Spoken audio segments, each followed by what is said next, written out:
요한복음 4장 7절부터 18절까지의 말씀 우리 한 절씩 교독하도록 하겠습니다. 사마리아 여자 한 사람이 물을 기르러 왔음에 예수께서 물을 좀 달라 하시니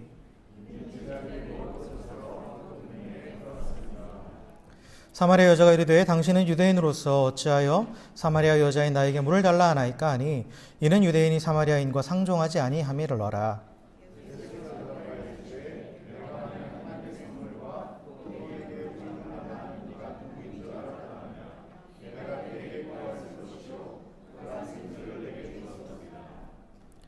여자가 이르되 주여 물기를 그릇도 없고 이 우물은 깊은데 어디서 당신이 그 생수를 얻겠사옵나이까.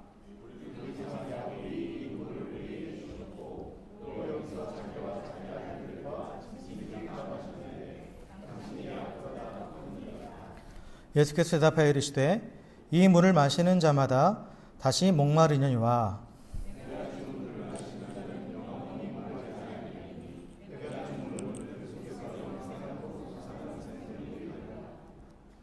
여자가 이르되 주여 그런 물을 내게 주사 목마르지도 않고 또 여기 물 기르러 오지도 않게 하옵소서. 여자가 대답하여 이르되 나는 남편이 없나이다. 예수께서 이르시되 내가 남편이 없다 하는 말이 옳도다.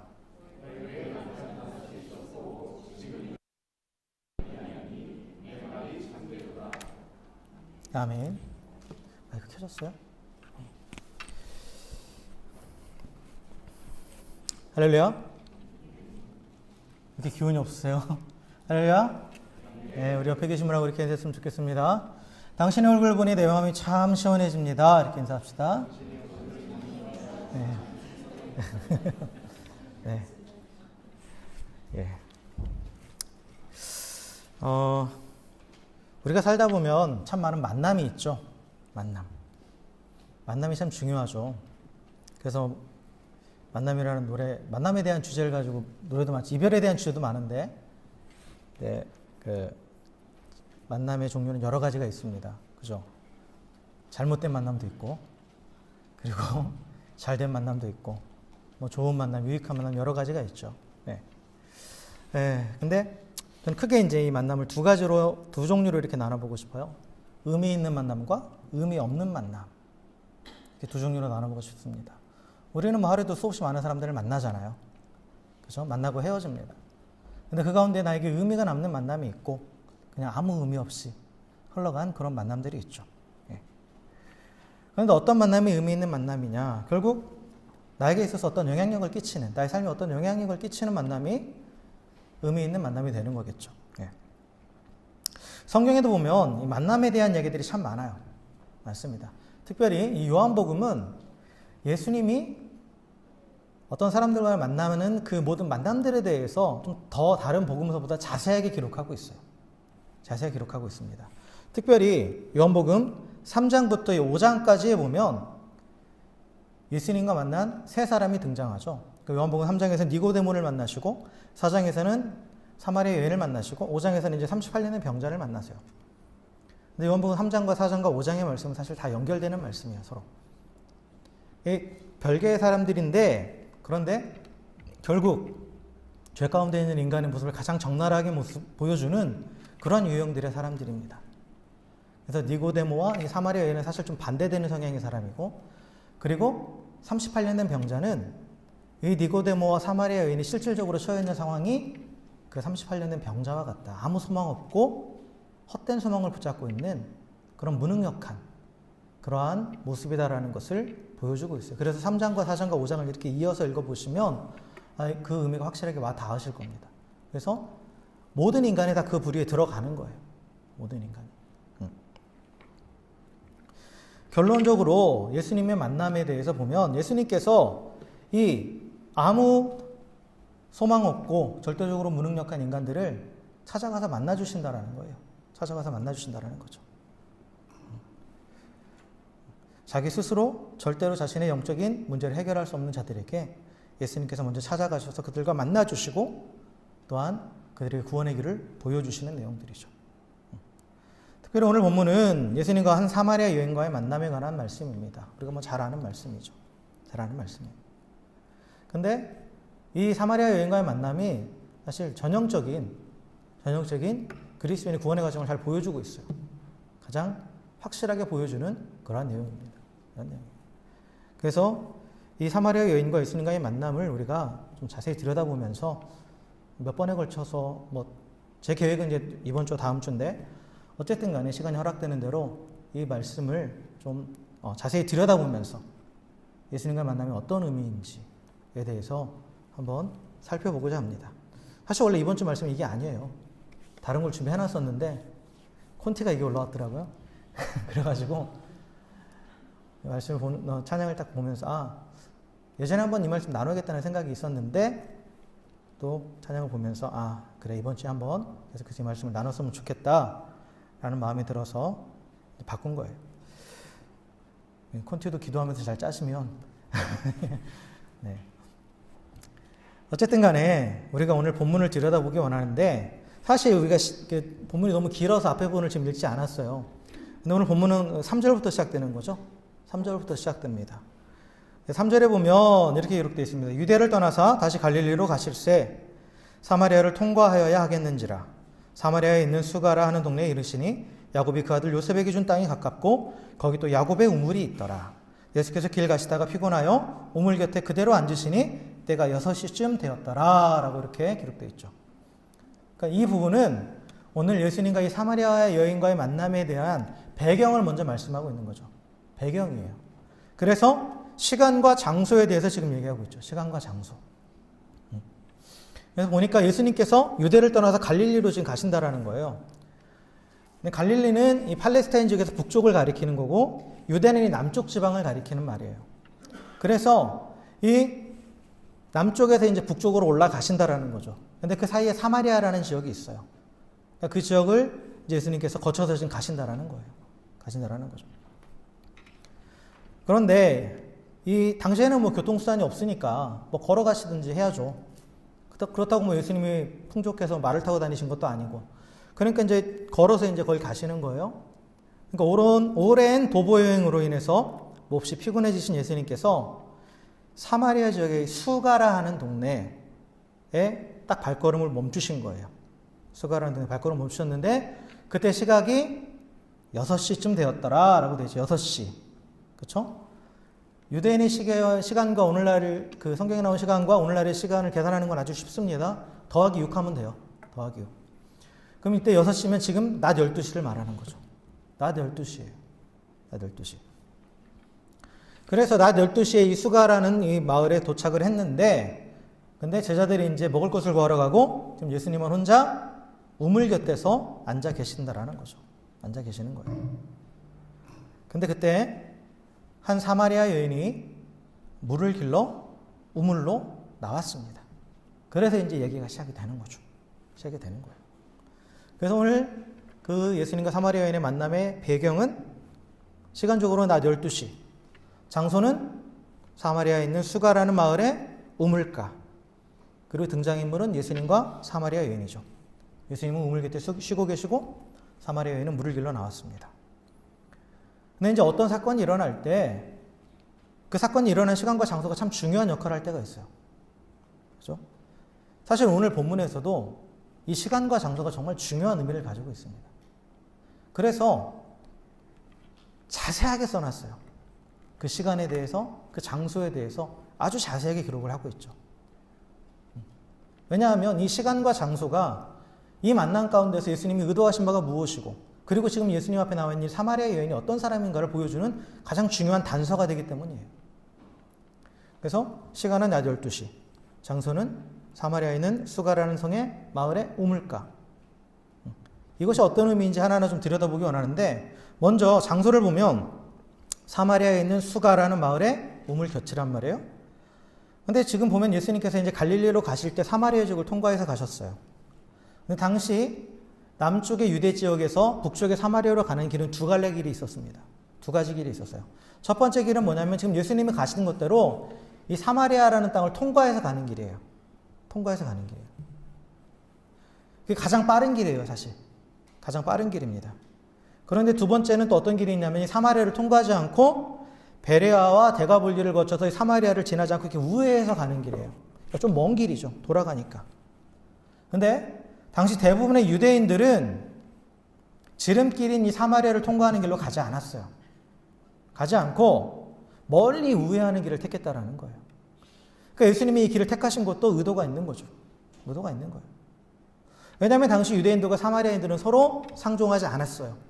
반목했다라는 거죠.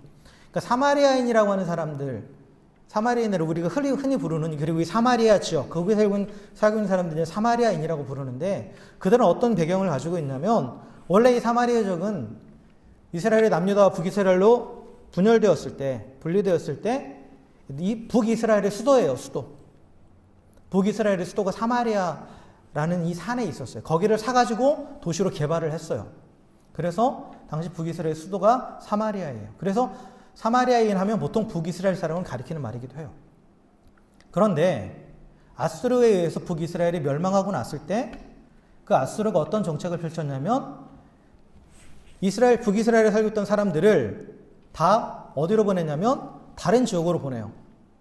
그리고 그 북이스라엘 땅에 또 다른 이방인들을 데리고 와서 살게 했어요. 정착해서. 그러면서 또 남아있던 이스라엘 사람들과 서로 결합해서 살도록 혼혈 정책을 폈어요. 혼혈 정책을. 그러니까 이 사마리아 지역에 남아있는 사람들은 지금까지 이렇게 쭉 이어왔잖아요. 그러니까 피가 다 섞인 거예요. 한마디로 말하면. 이방인들과 피가 섞인 거예요. 그래서 왜 느헤미야서를 보고 에스라서를 보고 하면 특히 느헤미야가 성벽을 건축할 때 사마리아 사람들 자기들이 와서 돕게 해달라고 했을 때 유대인들이 거부해요.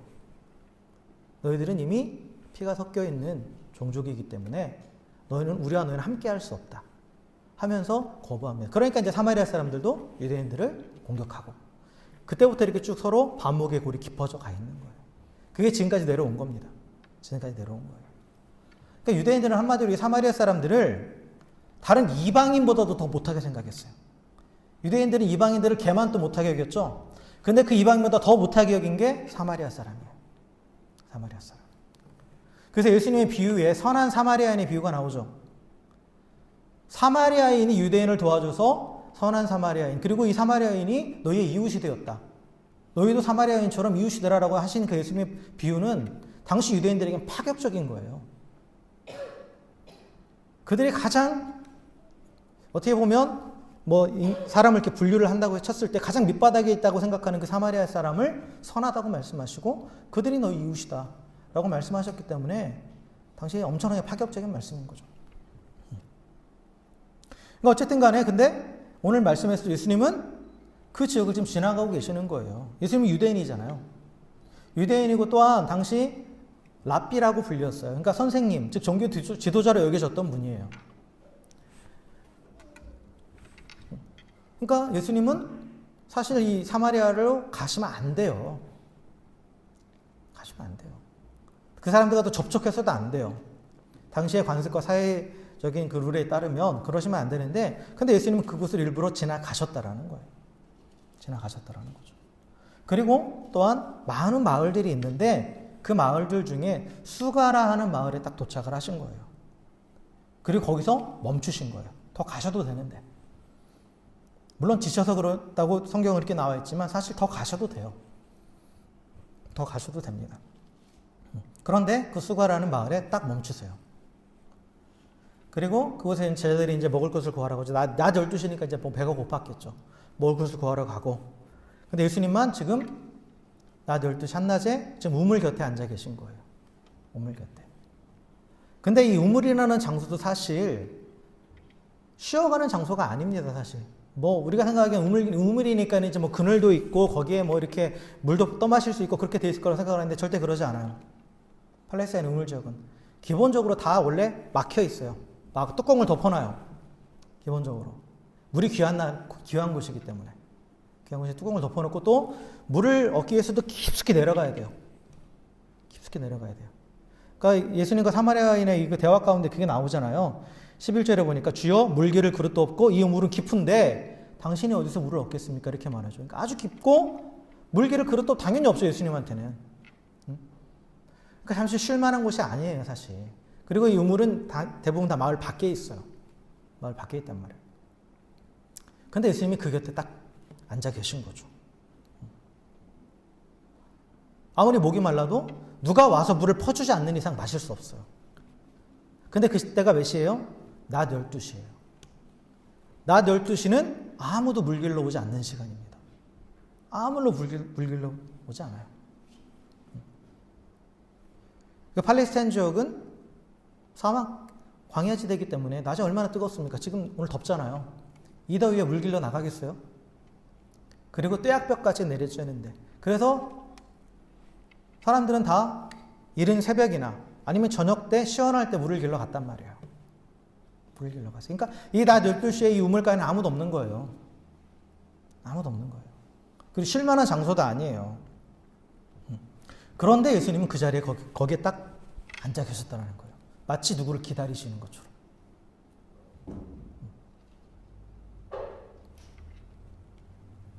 근데 놀랍게도 이 수가라는 마을에 낮 12시에 물 길러 나온 사람이 있었어요.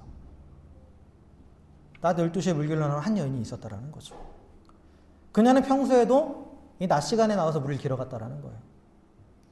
모두가 피하려 하는 한낮의 뜨거운 햇살에도 불구하고 아무도 없는 시간에 나와서 물을 길어야만 하는 여인. 당연히 뭔가 사연이 있겠죠. 뭔가 사연이 있는 여인이에요. 그러니까 사람을 피하려고 하고 있죠. 그런데 예수님이 앉아있는 그 우물로 그 여인이 오늘도 이제 물을 길러 나온 거예요. 물을 길러 나왔어요. 근데 이제 그 여인의 입장에서 우물을 보니까 아무도 없을 줄 알았는데 웬 남자가 앉아있는 거예요.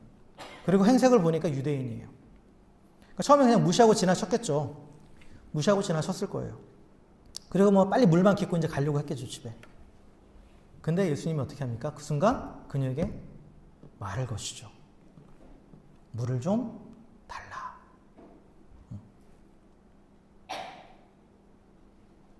예수님이 낮 12시에 사마리아 땅 수가 마을에 우물 곁에 앉아 있었던 이유는 바로 이 여인을 만나기 위해서였다라는 거예요.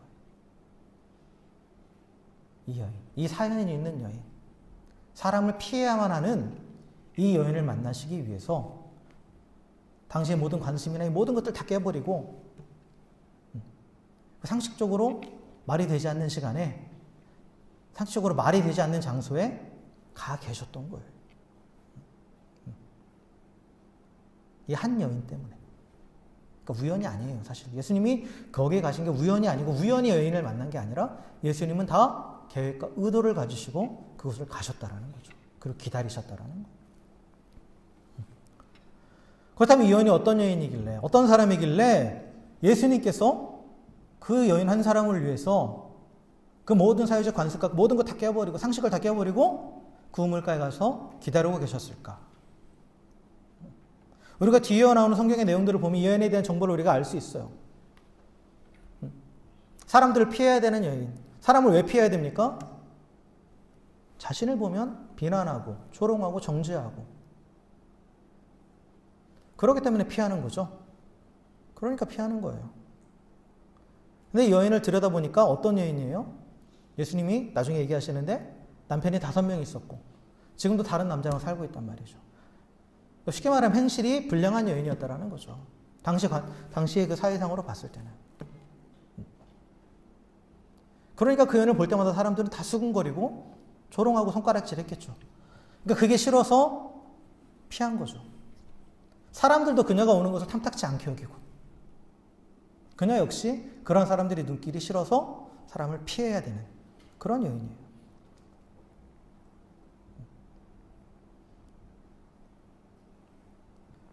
어떻게 보면 참 불쌍한 여인이죠. 불쌍한 여인이죠. 비참한 가운데 있는 그런 여인이에요. 그래서 그냥 그날 살아가는 거예요. 그날 별다른 목적 없이 그날 살아가는 거예요. 오늘도 살기 위해서 물을 길러 간 거죠. 살기 위해서 물을 길러 가는 거죠. 모두에게 손가락질 당하고 스스로도 자존감이 밑바닥을 치고 있고 그리고 그 상태에서 절대 헤어나올 수 없는 그 여인을 예수님이 찾아가신 거예요. 찾아가신 거죠. 그리고 더 파격적인 건 뭐냐면 예수님이 그녀에게 말을 걸었다라는 거예요. 말을 걸었다라는 거예요. 당시 사회는 철저한 가부장제 사회였어요. 철저한 가부장제 사회. 당시 중동 지역은 남자가 여자한테 먼저 말을 거는 법은 없어요. 자기 가족이 아닌 이상. 절대로 말을 거는 법이 없습니다. 특별히 종교 지도자들 같은 경우는 더더군다나 접촉을 하지 않았어요. 여인들과 개인적으로 접촉을 하지 않았어요. 그런데 예수님은 먼저 말을 거시는 거죠. 먼저 말을 거시는 거예요.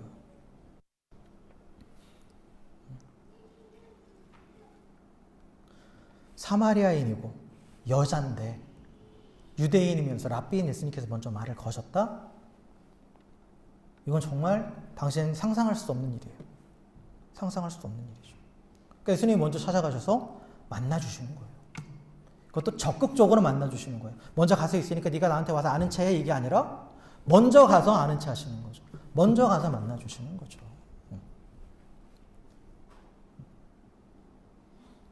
우리가 지금까지 이 내용들을 보면 예수님이 어떤 분인가, 하나님이 어떤 분인가를 분명히 알 수 있어요. 하나님은 한 영혼이라도 버려져 있고 잃어버려져 있는 그 영혼들을 그냥 내버려 두는 분이 아니시라는 거죠. 특히 스스로 하나님 앞에 나아갈 수 없다고 생각하는 자들, 그래서 계속해서 자존감 밑바닥치고 더 숨고자 하는 그러한 사람들에게도 찾아가시는 분이시라는 거예요. 물론 예수님께서 내게로 나오라라고 말씀을 하셨죠. 내게로 나오면 내가 너에게 쉼을 주겠다라고 말씀하셨지만, 그러나 하나님은, 예수님은 우리한테 나오라고만 말씀하시는 게 아니라 찾아가시는 분이시라는 거예요. 찾아가시는 분이라는 거죠.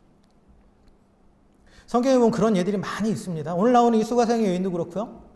또 당시 모든 사람들이 미워하고 싫어했던 그 세리장 삭개오, 매국노였죠. 그런데 그에게도 예수님께서 먼저 가셔서 내가 니네 집 가겠다 하고 그를 만나주시고, 또한 예수님이 제자 가운데 마태에 있어요. 마태. 세리예요. 세리.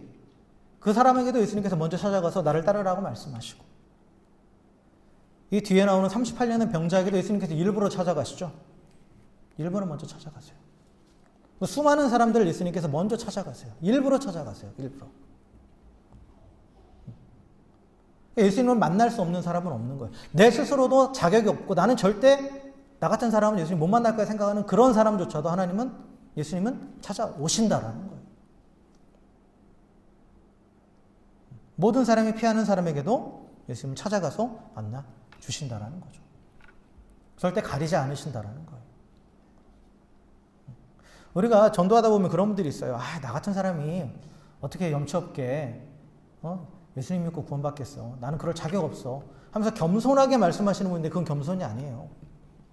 하나님이 찾아오신다라는데, 예수님이 찾아오신다라는데 그건 자기가 거부하는 거죠. 자기가 거부하는 거예요. 그건 교만이에요. 교만. 그러니까 예수님이 찾아가지 못할 사람은 없다라는 거죠. 그리고 예수님을 만나지 못할 사람은 없다라는 거예요. 왜 못 만나느냐? 내가 거부하니까 그런 거죠.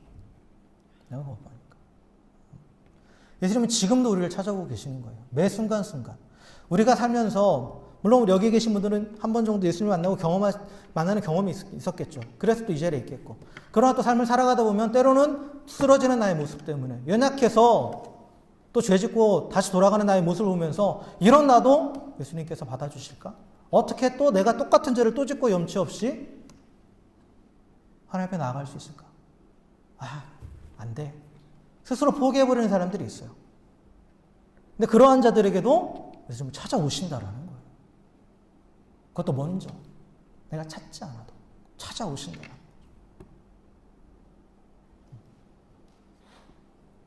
그래서 어떤 신학자가 그렇게 말했어요. 예수님이 우리를 찾아오시고 만나시는 걸 뭐를 비유하셨냐면 사냥감을 쫓아가는 사냥개로 비유해요. 사냥개는 한번 사냥감을 딱 찍으면 절대 포기하지 않아요. 절대. 그러니까 하나님이 우리를 찾아오시고 우리를 만나주시고 또 우리를 향하신 그것도 똑같다라는 거예요. 절대 포기하지 않으신다라는 거죠. 내가 포기한다 할지라도 하나님 포기하지 않으세요. 그래서 내게 가장 맞는 때에 가장 맞는 장소에서 나를 찾아서 먼저 와서 기다리고 계신다라는 거죠. 그렇게 만나 주신다라는 거.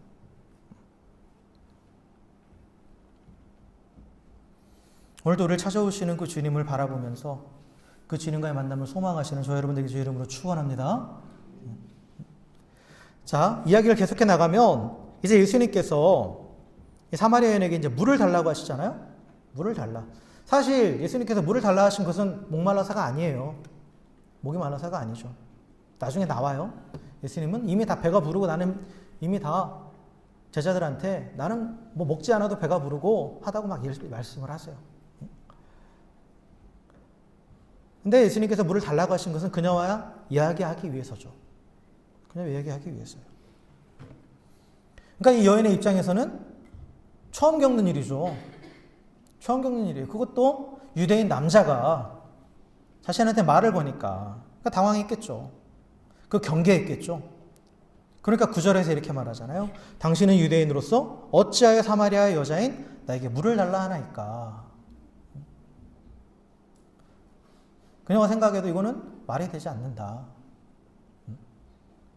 라는 거죠. 그러니까 예수님께서 그 여인의 말에 이렇게 말씀하십니다. 내가 만약 하나님의 선물과 또 내게 물 좀 달라 하는 이가 누구인 줄 알았더라면 내가 그에게 구하였을 것이요 그가 생수를 내게 주었으리라 라고 말씀하세요.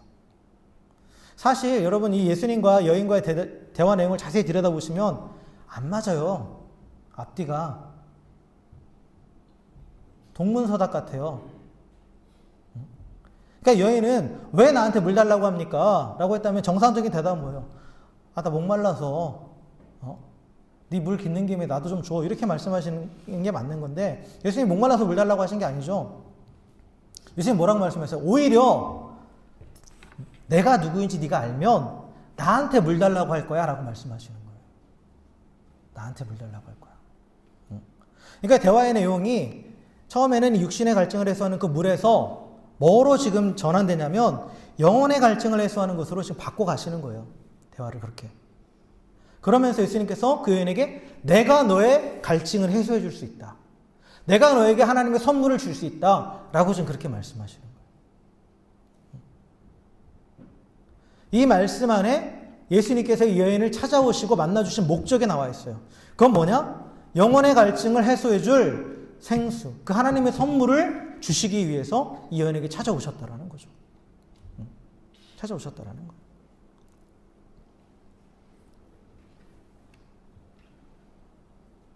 이 여인에게 가장 필요한 것이 무엇인지 알고 계셨다라는 거죠.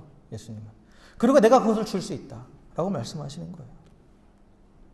그런데 10절에 보면 그 조건이 나와요.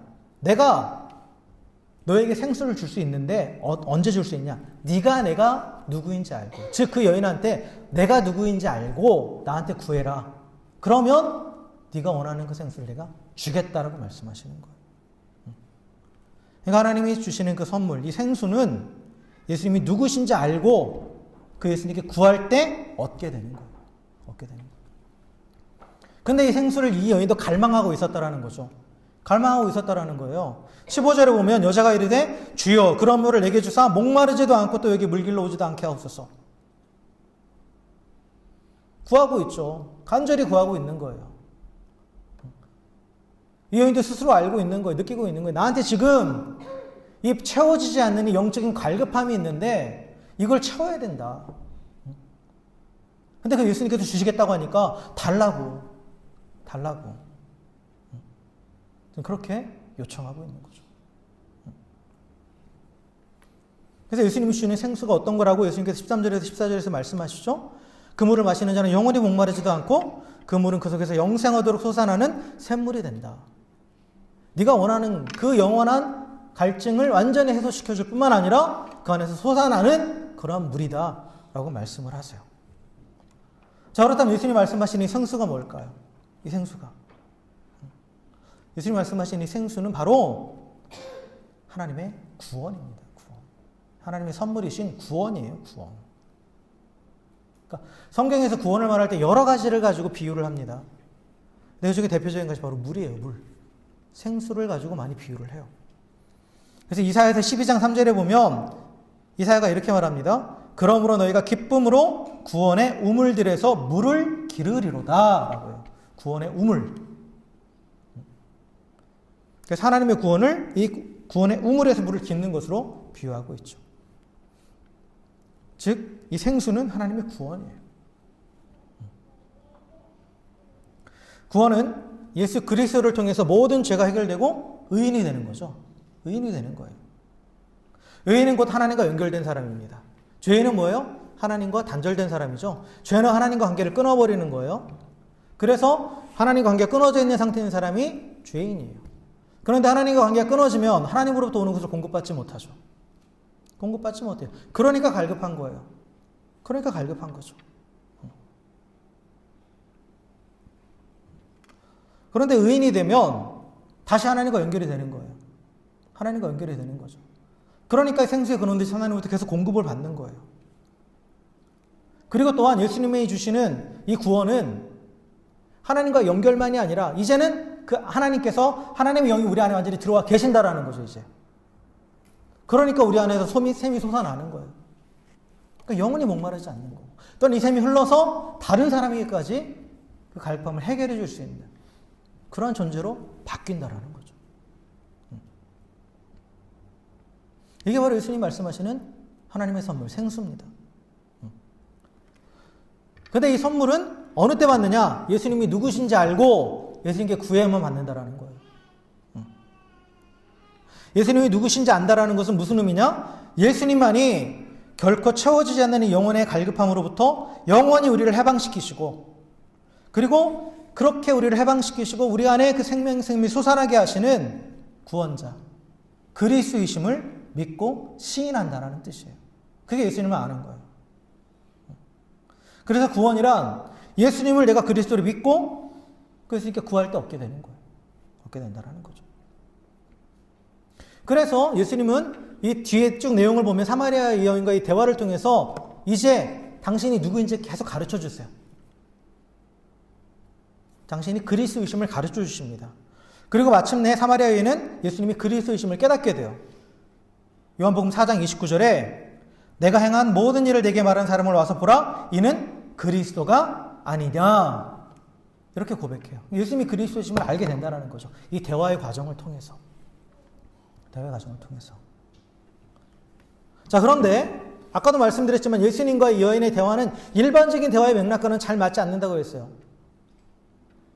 예수님께서 갑자기 여인에게, 지금 이 여인이 15절에서 이제 자신의 갈급함을 깨닫고 예수님께 간절히 구하잖아요. 나한테 이 생수를 달라고. 그러니까 예수님이 16절에서 뭐라고 말씀하세요? 가서 내 남편을 불러와라. 뜬금없이. 그잖아요. 뜬금없죠. 갑자기. 뜬금없이 지금 불러오라고 말씀하시고 내 남편을 불러오라는 거예요. 내 남편을. 아까도 말씀드렸지만 이 영원히 마르지 않는 샘, 이 생수, 구원을 얻기 위해서는 예수님이 누구신지 알고 예수님께 구해야 받는다고 그랬잖아요. 근데 이 여인은 예수님께 구하고 있어요. 그것을. 근데 아직 예수님이 누구신지는 몰라요. 그죠? 그렇다면 예수님은 지금 이제 이 여인에게 예수님이 누구신지 가르쳐 주셔야 돼요. 내가 그리스도다. 내가 성경에 이렇게 돼 있어. 내가 그리스도라 라고 말씀을 해주셔야 되는데 그걸 하지 않으시고 뭐를 얘기하세요? 내 남편을 불러오래요. 갑자기. 내 남편을 불러오래요. 이 남편을 데려오는 것과 예수님을 아는 것이 무슨 관계가 있길래? 아니면 뭐 남편 데려오면 가르쳐줄게 그런 뜻일까요? 내가 누군지 가르쳐줄게? 아니죠. 아니죠. 이 말씀을 제대로 이해하려면 여기서 남편이 무엇을 의미하는지를 알아야 돼요. 남편이 무엇을 의미하는지. 남편은 말 그대로 허스밴드, 남편 맞아요. 영원히 내 편이 아닌 남편. 그런데 이 여인에게 있어서 남편, 이 남자는 단순한 배우자가 아닌 자신의 영혼의 갈급함을 채워주는 수단이었다라는 거죠. 하나님을 떠난 인간은 다 영혼의 빈자리가 있습니다. 그래서 항상 갈급함을 느껴요. 처음에는 자기가 그걸 채울 수 있을 거라고 생각했어요. 그러나 못 채우죠. 그러니까 다른 것으로 막 채우려고 하는 거예요. 그것을. 그래서 사람으로, 때로는 돈으로, 또 성적인 걸로, 또 명예로, 또는 권력으로, 종교생활로 그런 것들로 이 빈자리를 계속 채우려고 그래요. 한마디로 육신의 정욕을 채우면 내 영혼의 빈자리가 채워줄 수 있다고 착각을 해요. 그러니까 열심히 육신의 정욕을 채우려고 그래요. 한편으로는 종교적인 만족을 통해서 채우려고 그래요. 그게 니고데모예요. 어쨌든 간에 이 여인은 육신의 정욕을 채움으로써 자신의 영적인 빈자리를 채울 수 있다고 생각을 했어요. 그러니까 그 자신의 육신의 정욕을 채워줄 대상을 남자로 생각한 거예요.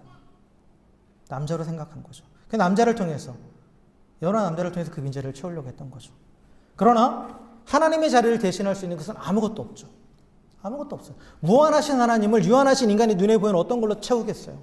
절대 채우지 못하는 거죠. 세상의 것들이 잠깐 만족을 줄 수는 있어요. 만족을 줄 수는 있죠. 그러나 좀 지나면 다시 공허함이 밀려오죠. 다시 공허함이 밀려와요. 새로운 아이폰을 사면 한 2주는 즐거워요. 좀 지나면 다시 공허함이 밀려오죠. 제 경험을 말씀드리는 거예요. 좀 지나면. 더 큰 외로움과 상실감이 찾아오죠. 그래서 더 큰 자극을 원해요. 더 큰 만족감을 찾아가는 거죠. 그러니까 사람들이 약물에 중독돼 가는 거예요. 그러니까 이 패턴을 반복하면서 중독되는 거예요. 중독이 그래서 오는 거예요. 이것이 나에게 완전히 만족을 주지 못하는 건 아는데, 근데 이것마저 없으면 내가 못 견디니까 계속 찾는 거예요. 계속. 그러다 보니까 중독이 되는 거죠. 오늘날은 사실 중독의 시대입니다. 그죠? 우리 수많은 것에 중독되어 살아가고 있어요. 많은 것들이 중독되어 살아가고 있죠. 뭐니 뭐니 알코올 중독, 또 뭐 약물 중독. 그것뿐만 아니라 우리 삶 가운데 너무나 많은 것들을 우리가 별거 아닌 것처럼 생각하지만 중독되어 살아가는 거 많아요. 뭐 인터넷 중독, 또 드라마 중독, 일 중독. 중독되어 살아가요. 왜 그게 중독됩니까? 그것으로 나를 채우려고 하는데 안 채워져요. 그러니까 또 그걸 추구하는 거예요. 더. 이게 내가 좀 더 하면 더 채워줄 수 있을까 하면서. 그러면서 헤어나오지 못하는 거죠. 헤어나오지 못하는 거예요. 그러니까 이 여인에게 있어서 남편은 자신의 영적인 갈급함을 채워줄 수 있는, 즉 육체의 정욕을 채워주는 대상으로 생각하고 있었고, 그걸 채워지지 않으니까 계속 바꾸는 거죠. 다른 사람이면 채워줄 수 있을까? 그러니까 중독이 되어 있는 거예요. 중독이 되어 있는 거죠. 더 나아가서 이 남자를 결국 나를 이 영적인 갈급함에서 해방시켜줄 구원자로 생각한다라는 거죠. 그리스도로 생각한다라는 거예요.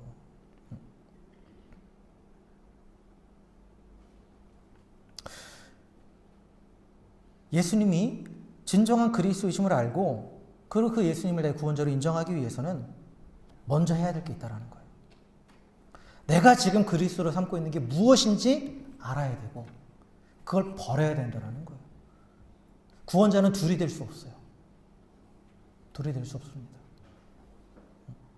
한 사람이 두 주인을 섬길 수 없다고 예수님 말씀하셨죠. 한 사람이 두 주인을 섬길 수 없어요. 그러니까 예수님께서 내 남편을 데려오라고 불러오라고 하신 말씀은 지금 이 여인에게 네 갈급함을 채우기 위해서 의지하고 있는 것, 네가 스스로 그것을 그리스도라고 생각하고 있는 것, 너의 구원자로 생각하고 있는 것, 그것을 내놓으라는 거예요. 그걸 내려놓으라는 거예요. 그래야 예수님이 그리스도이심을 알 수 있다는 거죠.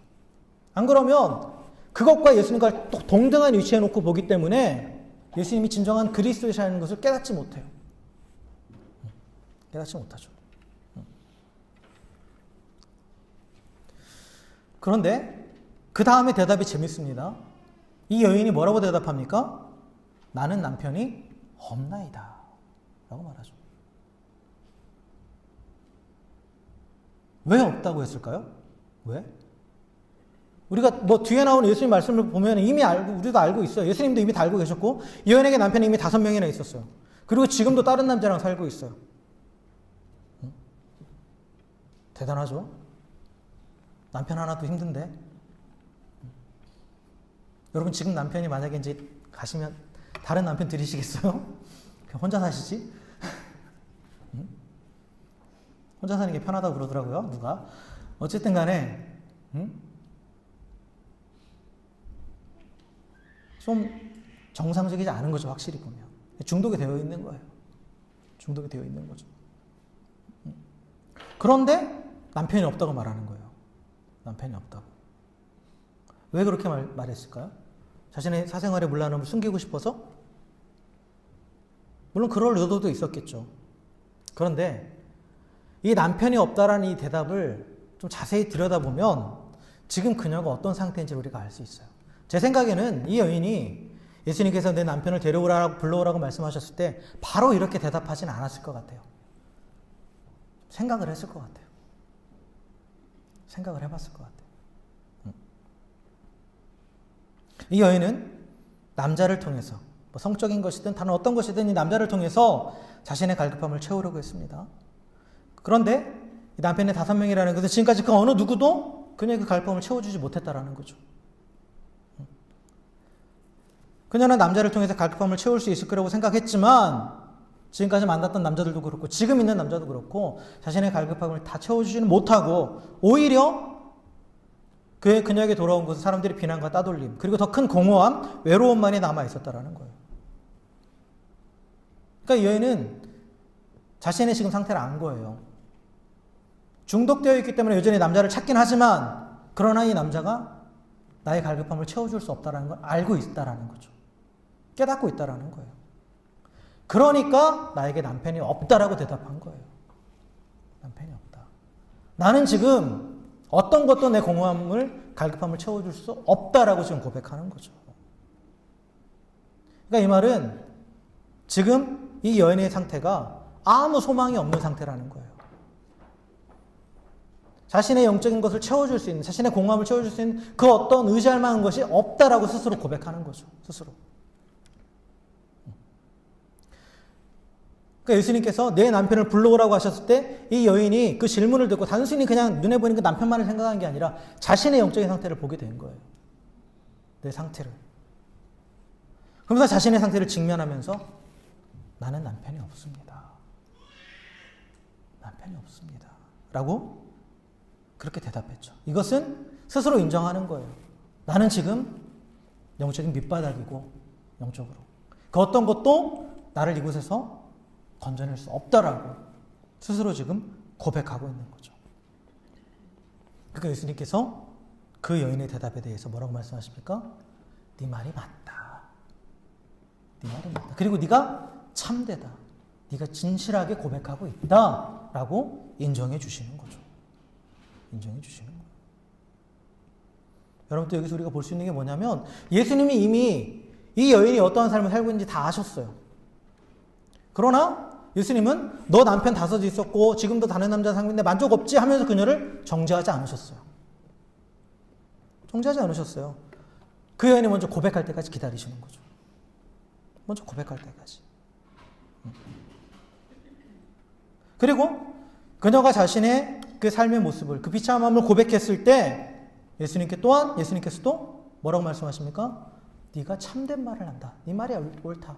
네가 진실되게 고백했다라고 그렇게 말씀하시면서 그녀를 격려해 주시는 거죠. 격려해 주시는 거예요. 여러분, 하나님의 선물인 구원을 받기 위해서는 무엇보다도 먼저 내 자신이 비참한 상태에 있다는 것, 그리고 내 자신이 이 문제를 해결할 수 없다는 것을 먼저 인정해야 돼요.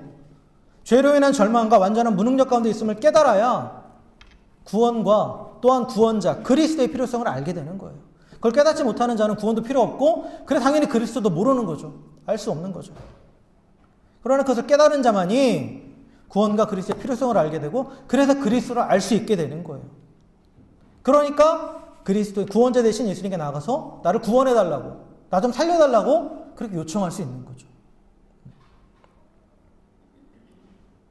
왜 우리가 자신의 죄악된 모습과 비참한 모습을 인정하려 하지 않습니까? 왜요? 그에 대한 비난과 정죄가 예상되니까 그런 거죠. 그죠? 너가 잘못 살아서 그래. 너 그렇게 살면서 당연한 거 아니야? 세상은 비난하죠. 정죄하죠. 응? 그러니까 자신을 인정하지 않으려는 거예요.